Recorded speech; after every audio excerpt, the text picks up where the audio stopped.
আসসালামু আলাইকুম। তো আজকে সকালে অফিসে যাওয়ার সময় কিছু ভিডিও করলাম। তো সকালে বের হয়ে দেখলাম যে চারিদিকটা অনেক কুয়াশাচ্ছন্ন। তো সচরাচর এই সময় কুয়াশা পড়ার কথা না, তারপরেও কুয়াশা। দেখুন,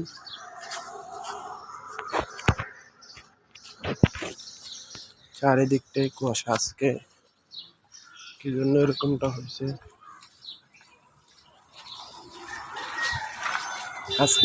এরকমটা হয়েছে, আমি নিজেও জানি না। তো সকালে সেহরি খেতে উঠলাম, তখনই দেখলাম যে এরকম কুয়াশা পড়ছে হঠাৎ করে। তো এখন সকাল 7টা বাজে,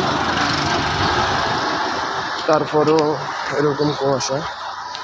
এবার রমাদান মাসে আলহামদুলিল্লাহ অনেক শান্তিপূর্ণভাবেই। তো আপনাদের এখানে কি কুয়াশা পড়েছে অবশ্যই জানাবেন।